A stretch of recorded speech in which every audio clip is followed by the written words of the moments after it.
Welcome to சித்தூஸ் clip Tamil. இன்றைக்கி வந்தனால ஒரு சூப்பரான சுவையான பிரியாணி ரெசிபி தான். அதுலேயும் சுண்டல் பிரியாணி, ஒயிட் சுண்டல் பிரியாணி.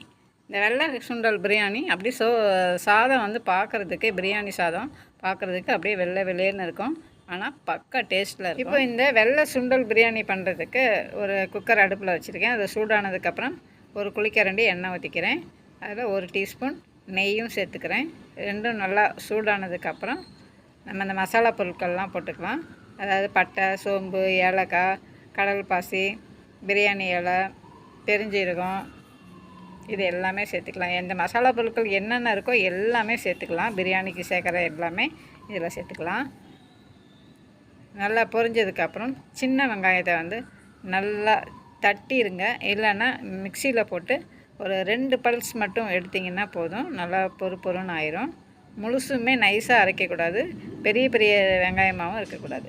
அது நல்லா வணங்கினதுக்கப்புறம் ஒரு பெரிய வெங்காயம் போட்டு நல்லா நீட்டமாக அதையும் வெட்டி போட்டு நல்லா அதில் வதக்கிடுங்க. வெங்காயம் எப்பவுமே நல்லா வதங்கணும். அதோட இஞ்சி பூண்டு பேஸ்ட்டும் ஒரு டீஸ்பூன் போட்டுக்கிறேன். பச்சை மிளகா வந்து ஒரு 4 பச்சை மிளகா நான் 2ஆக கட் பண்ணி போட்டிருக்கேன். இதுக்கு வந்து நம்ம மசாலா பொருட்கள்லாம், அந்த மசாலா பொடிகள்லாம் எதுவுமே போடுறதில்ல. இந்த வெங்காயத்துலேருந்து வர்ற காரமும் இந்த பச்சை மிளகாயிலேருந்து வர்ற காரமும் தான் இந்த பிரியாணிக்கு கார சுவை. தக்காளி வந்து ஒரே ஒரு தக்காளி தான். முடிஞ்ச அளவு தக்காளி கூட போடாமல் நம்ம செய்யலாம். எலுமிச்சம் சாறு ஒரு 10 சொட்டு விட்டுட்டு புளிப்பு டேஸ்ட்டுக்காக இந்த தக்காளி போடவே வேண்டாம். மல்லித்தலை ஒரு கைப்பிடி, மெல்லுத்தலை, புதினா ஒரு அரை கைப்பிடி புதினா போட்டுட்டு நல்லா வதக்கிடலாம். நம்ம மட்டன் பிரியாணி, சிக்கன் பிரியாணி செய்கிற மாதிரி தான் இந்த மசாலா எல்லாமே. இந்த வெங்காயம், தக்காளி, இஞ்சி பூண்டு, இது எல்லாமே, புதினா, கொத்தமல்லி, இது எல்லாமே. மற்றபடி நம்ம மசாலா தூள் எதுவுமே போடுறதில்ல. இப்போ நல்லா வதங்கினதுக்கப்புறம் நம்ம ஏற்கனவே ஊற வச்சு வேக வச்சு வச்சுருக்கிற வெள்ளை சுண்டலை அதில் சேர்த்துக்கலாம். அதோட நம்ம எவ்வளோ அரிசி எடுத்துருக்கோமோ அதையும் சேர்த்துக்கலாம். இந்த அரிசி வந்து சீரக சம்பா அரிசி, வீட்டுக்கு சமையலுக்கு நான் சாப்பாட்டுக்கு யூஸ் பண்ணுற அரிசி.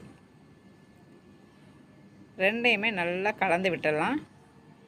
இந்த வெங்காயம், தக்காளி, இஞ்சி பூண்டு இதோட நல்லா கலந்து விட்டுடணும். இந்த வெள்ளை சுண்டல் பிரியாணிக்கு நம்ம இவ்வளோ தான் பொருட்கள் சேர்க்க வேண்டியது. இதுக்கு மேலே எந்த பொடி, மசாலா பொடியோ இல்லை வேறு பொருட்களோ சேர்க்க வேண்டியதில்லை.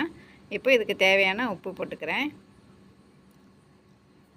நம்ம எப்போவும் அரிசி வைக்கும்போது எப்படி தண்ணி வைப்போமோ அந்த அளவு தான் தண்ணி. பிரியாணிக்கு எப்படி வைப்போமோ அதே தண்ணி. 2 டம்ளர் அரிசிக்கு 4 டம்ளர் தண்ணி போட்டுட்டு அது நல்லா கொதி வர வரைக்கும் நம்ம வெயிட் பண்ணணும். நல்லா கொதிக்கணும். இந்த மாதிரி கொதித்து நம்ம மூடி போடக்கூடாது. இன்னும் நல்லா கொதிச்சிருச்சுன்னா அதுலேயே பாதி வந்து அரிசி வெந்துடும். அதுக்காக பாருங்கள், இந்த மாதிரி கொதிச்சதுக்கப்புறம் மேலே கொஞ்சமாக மல்லித்தலையை தூவி விட்டு தேவைப்பட்டால் கொஞ்சம் நெய்யும் இதோடு சேர்த்துக்கலாம். இப்போ குக்கர் மூடி போட்டு 3 விசில் விட்டு இறக்கிக்கலாம். சீரக சம்பா அரிசிங்கிறதுனால கொஞ்சம் சீக்கிரமாக வெந்துடும். இதில் மெயினாக கவனிக்க வேண்டியது என்னென்னா, நம்ம கரெக்டாக சோறு வந்து குழையாமல் கரெக்டான பதத்தில் எடுக்கணும். இந்த மாதிரி உதிரியாக வர்ற மாதிரி கரெக்டாக விசில் வச்சு இறக்கிக்கணும். என்னோடய குக்கருக்கு 3 விசில் விட்டு இறக்கிட்டேன். பாருங்கள், சூப்பரான சுவையான வெள்ளை சுண்டல் பிரியாணி ரெடி ஆயிடுச்சு. நீங்களும் இதை கண்டிப்பாக வீட்டில் ட்ரை பண்ணி பாருங்கள். இந்த வெள்ளை சுண்டல் பிரியாணி நாளைக்கு நம்ம செய்ய போகிறோம் அப்படின்னா, சுண்டலை மட்டும் நைட்லேயே ஊற வச்சு எடுத்து வச்சுக்கோங்க. காலையில் வந்து ஒரு 2 விசில் விட்டு அதை வேக வச்சு தனியாக எடுத்து வச்சுக்கோங்க. கண்டிப்பாக சுண்டலை வேக வச்சு பண்ணால் தான் நல்ல டேஸ்ட்டாக இருக்கும். அப்படியே நம்ம சாப்பாட்டோடையே வெந்துரும்னு சொல்லி போட்டோம்னா கொஞ்சம் டேஸ்ட்டு கம்மியாயிரும். சுண்டல் சரியாக வேகாமல் இருக்கும். ஓகே, தேங்க்ஸ் ஃபார் வாட்சிங்.